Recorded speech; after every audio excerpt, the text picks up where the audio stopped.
Judah, Israel. It's a quick little video.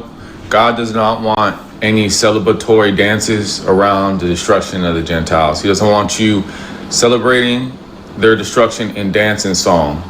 You can, of course, like Jericho, you can make songs to glorify his name, to glorify his name and celebrate the kingdom to come, to celebrate your freedom and the restoration, to celebrate the joy of the Lord and all the many things that glorifies his name. But do not have any celebratory dances around their destruction, songs celebrating their destruction. And also, he doesn't want you on the other end of the spectrum mourning their destruction. He doesn't want you crying for him, mourning for him, even praying for the destruction. Of course, you can pray for that they find salvation, but he doesn't want you lighting candles for them, going to their funerals. He wants you to stay completely out the way when it comes to the destructions. Essentially, it's none of your business. Your business is to come back to him. Your business is to trust in him and all the many things that you know with the gospel, and also in your spirit. And as he comes in your dreams, to get into his word and get a close relationship with him and to fall in line with his will, to be fully aligned with his will.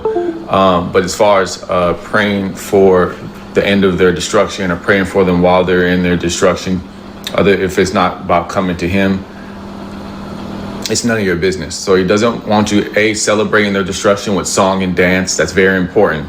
He'll make him angry. Trust me, he will discipline you for that. The song and the dance is celebrating their destruction. He does not want you doing that. But he also doesn't want you mourning for them, lighting candles for them, praying for them as he brings their world down. He wants you to stay completely out the way.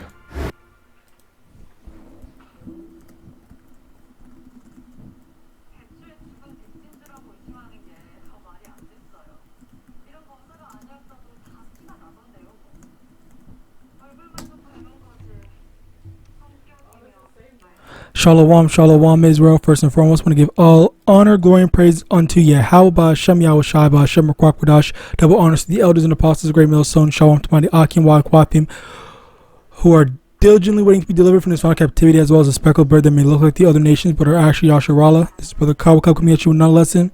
Isaiah chapter 8, verse 20. To the law and to the testimony, if they speak not according to this word, it is because there is no light in them. So over here, you have this guy who's talking all this about not mourning or singing or dancing or celebrating about the heathen, what's it called? Fuck, I'm drawing a blank. The heathen, the destruction of the heathen, Slakia. So as a result of that, I'm over here gonna disprove why what he's saying is just factually wrong and incorrect, and why he is evil for even suggesting that. And the reason why is because, let me actually get this. It's another precept, as a matter of fact. So over here in Revelation chapter 22, verse 18, for I testify unto every man that heareth the word of the prophecy of this book. If any man shall add unto these things, Yahweh shall add unto him the plagues that are written in this book. Basically, this person is adding onto the book. The Yahweh did not say that, and even the Yahweh did not say that, and to lie and add that stuff in, speaking from your own desires, is wicked. So with that being said, let's get onto these precepts to prove that. First things first, Jeremiah chapter 7 verse 16. Therefore pray not thou for this people, neither lift up cry nor prayer. Okay, hold on, let me see. No, I'll just read it. Jeremiah 7:16. Therefore pray not thou for this people, neither lift up cry nor prayer for them, neither make intercession to me, for I will not hear them. Now let me actually get the definition of this word intercession, because there's another one. Because this is very important. Slakia. So intercession, the action of intervening on behalf of another. All right. So let's remembering that term, intercession. Let's also get Romans. Is it this? Spirit. I think that's just better to do. Oh, it's 8:20. Romans 8:27. Slovakia. Let me see. All right, so yes, Romans 8 verse 26 instead, actually. Likewise, the Spirit also helpeth our infirmities, for we know not what we should pray for as we ought. Slovakia. Let me start over. Romans 8 verse 26. Likewise, the Spirit also helpeth our infirmities, for we know not what we should pray for as we ought, but the Spirit itself maketh intercession for us with groanings which cannot be uttered. And he that searcheth the hearts knoweth what is the mind of the Spirit, because he maketh intercession for the saints according to the will of Yahweh. So over here, how is it that if there's going to be intercession for the saints, which, by the way, I'm not going to go into it, but basically the saints are the Israelites. So if there's going to be intercessions for the Israelites, where's the intercession for, or why would the Lord hypocritically say, oh, you're not allowed to pray for the people, you're not allowed to do this or that, this, that, and the third? Wait, hold on. Because he was saying, hold on. All right. He'll make him not about coming to him. But as far as praying for the end of their destruction or praying for them while they're in their destruction, if it's not about coming to him. Oh, okay. So Slovakia, I messed up. I think I missed. Oh well, first of all, he's still wrong, but I kind of misunderstood. I processed it wrong. That's basically. I didn't misunderstand. I understood, but I just processed it wrong. Basically, so where he's wrong is where he's right. I'll start where he's right. Yes, he's right that you shouldn't be praying for. No, hold on. Even then, he's wrong. All right, hold on. Let me take a step back. Let me listen to it. Let's listen to it again. Then I'm gonna go into it and break it down. But as far as praying for the end of their destruction or praying for them while they're in their destruction, if it's not about coming to him, it's none of your business. So he doesn't want.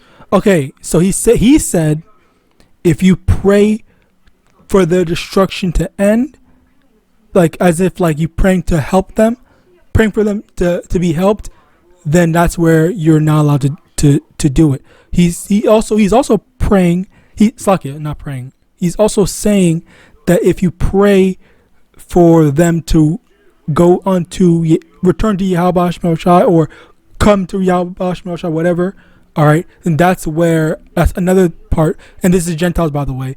That's another part where he's saying that you're allowed to do that, but you're not allowed to pray that their destruction ends. So again, he's kind of right. Also, kind of no. I think at the end of the day, he's still wrong, because there's no such thing as half right, half wrong. Now, the thing about it is, he's saying he's basically Slocky. Here is if you're praying that they return to Yahawadah, you're basically implying that you want them to receive mercy. Okay, the only way to receive mercy is you return unto Yahawadah, or not necessarily, return unto Yahawadah, serve Yahawadah, and whatnot. That's basically expecting mercy. All right. So as a result of that, where is it? Where did I get the stuff? As a result of that, it's. Bear with me. I'm trying to look for the thing. So as a result of that, you cannot. If someone, perfect. If someone is a lost cause, then that's when you should not be wasting your prayer on it. That's basically the thing. Now, what is a lost cause? I will get into that, but let's read this first, and then I'll go. Let me actually get the thing first, so I don't forget. It is Romans 9.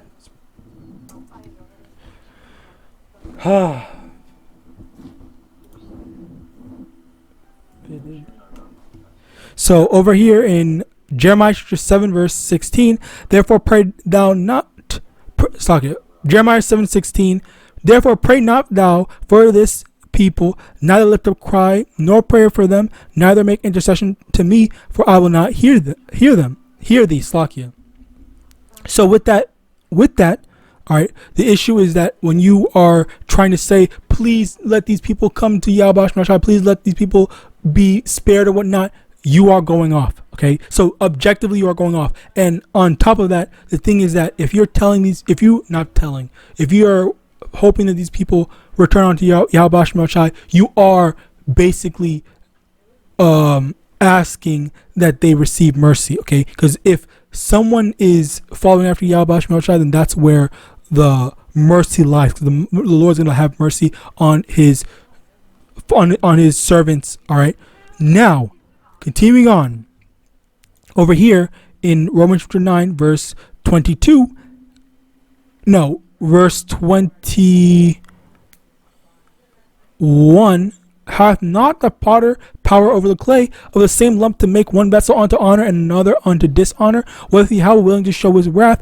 and to make his power known, endureth with much long suffering the vessels of wrath fitted to destruction. Basically, the Lord set people up to be destroyed. So again, how are you going to say, oh man, I really hope I'm going to pray to Slakia, I'm going to pray to YAHAWAH that this person that the Lord set up to be destroyed. All right, an example is Pharaoh. All right, when he didn't let the people go, YAHAWAH hardened his heart multiple times so that he would not let the Israelites go. All right, so as a result of that, yes, like this is a part of the people that are fitted to destruction, as well as the heathens, which are destined, if you want to use that word, to be destroyed as per the will of YAHAWAH. Now, with that being said, all right, we are to not pray for them, and there is a clear distinction that YAHAWAH said, don't make intercession for these people because these people are lost causes. And it's like, say for example, you have a toilet, all right?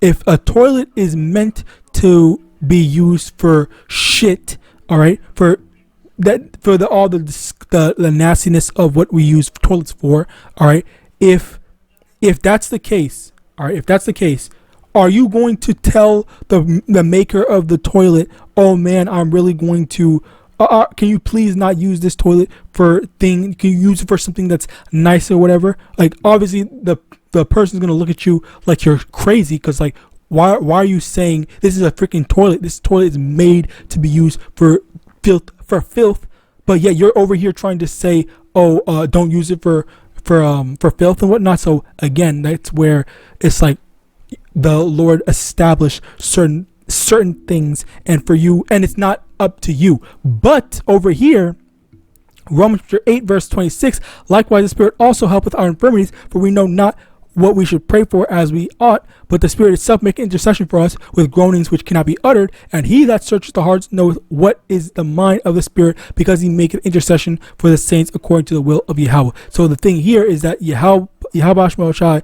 or the Holy Spirit, or I don't like saying Holy Spirit, but the Spirit, all right, makes intercession for the saints. Okay, and it literally says this: the saints, and the saints are the Israelites. So as a result of that, the saints there's intercession made for the saints, all right, because they are the people, the vessels of honor, the vessels fitted for mercy and whatnot, specifically. All right, so of course the Lord's going to say, okay, you know what, this person is messing up, but they're going to do better long term or down the line or whatever. All right, so of course the Spirit's going to make intercession for them and help them out, or in whatever way they need. So as a result of that, that's where you have that divide. But again, it's not for us to be, and again, it goes back into judgment from YAHAWAH. So as a result of the judgment from YAHAWAH, if you are saying or trying to pray that the Lord does not judge someone, then you are basically saying that the Lord does not know how to do his job, or the Lord is unfair. All right. And as we read in Romans 9, I hope I have it out. I probably do not have it out. Yes, I do have it out. All right. Over here is bear with me. Okay, here. Romans 9 verse 14. What shall we say then? Is there unrighteousness with Yahweh? Yahweh forbid. So there's no unrighteousness with Yahweh for judgment to fall upon someone. For judgment to fall upon someone, there's no ifs, ands, or buts about it. So over here, Sirach 25 verse 7, there be 9 things which I have judged in mine heart to be happy, and the 10th I will utter with my tongue, a man that hath joy in his children, and he that liveth to see the fall of his enemy. And this is another aspect of it where which was the main thing that he was talking about, where he was saying that you're not allowed to be happy in the judgment that your enemy, that the heathens, the enemies your heathen, the heathen your enemies are facing. This is again wrong. And proof of this, let's get this over here. Exodus chapter 15, Slakia, verse 1. Then sang Moses and the children of Israel this song unto the Lord, and spake, saying, I will sing unto the Lord, for he hath triumphed gloriously, the horse and his rider hath thrown into the sea. So the Israelites sang a song of joy when YAHAWAH delivered the Israelites from the Egyptians. Okay, so again, this complete contradiction to the scriptures when this dude is just talking out of his ass rather than actually knowing what the scripture says. All right, so again, like I could have literally ended off with just this, but I still going. Isaiah chapter 65 verse 13. Thus saith the Holy. Isaiah 65 and 13. Therefore, thus saith the Lord Yahweh, behold, my servant shall eat, but ye shall be hungry. Behold, my servant shall drink, but ye shall be thirsty. Behold, my servant shall rejoice, but ye shall be ashamed. And that's the thing here, where as we are suffering and struggling now, our enemies are laughing at us, rejoicing, being happy, or whatever. Some of them are depressed, but whatever. The main thing is that they are thriving now, but for us, the time is going to come where they are going to be in poverty. They're going to be suffering. They're going to be mourning and all that stuff. And then we are going to be able to rejoice. We're going to be thriving, and we're going to be happy and stuff like that, because the Lord, he flipped things to be to judge the wicked. All right, so so yeah, we're suffering for a time, and to have all these double standards and stuff like that, especially with that whole have all these double standards, it's so childish and ridiculous. All right, now continuing on, Proverbs 1 verse 26. I also will laugh at your calamity. I will mock when your fear cometh. Basically, again, just do I need to Google what calamity means? Like, there's no. I'm pretty sure you know what calamity means. All right, these devils are going to be laughed at when they are suffering because of all the evil that they did. So with that, I pray this system was edifying. I'm going to give all honor, glory, and praise unto Yahawah, SHAMAIWAN, double honors to the elders and apostles, the great millstone of Bible and Shalom.